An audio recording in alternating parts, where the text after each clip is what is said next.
લાગણીથી ઝળહળો તો છે દિવાળી, ને પ્રેમના રસ્તે વળો તો છે દિવાળી.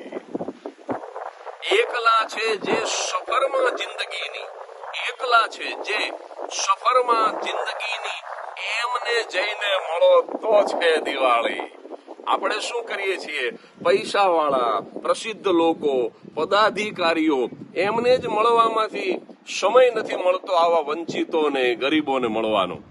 અને એક વસ્તુ બહુ ચોક્કસ છે, જે લોકો આપણને સલામ ભરે છે ને, એના માટે આપણે સસ્તી મીઠાઈ ખરીદીએ છીએ, અને આપણે જેમને સલામ ભરવા જઈએ છીએ ને, એના માટે મોંઘી મીઠાઈ ખરીદીએ છીએ. પણ દુર્ભાગ્ય શું છે કે જેને આપણે સસ્તી મીઠાઈ આપીએ છીએ ને, એને ભૂખ છે, એને ખાવું છે, પણ એને પૂરતી મળતી નથી, અથવા તો પૌષ્ટિક મળતી નથી. અને જેને આપણે 1000 રૂપિયાની કિલો મીઠાઈ આપવા જઈએ છીએ અને કુર્નિશ બજાવીએ છીએ, એમને તો ડોક્ટરે ઘણું ખાવાની ના પાડી છે સાહેબ, અને એની પાસે તો જરૂરિયાત કરતા ઘણું વધારે આવી ગયું છે.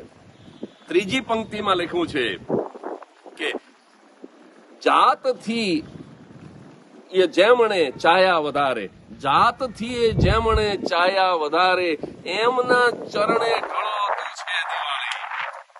આપણા ઘરની અંદર જ છે આપણા મા બાપ, આપણા વડીલો, જેને પોતાની જાત કરતા પણ આપણને વધારે ચાહ્યા છે.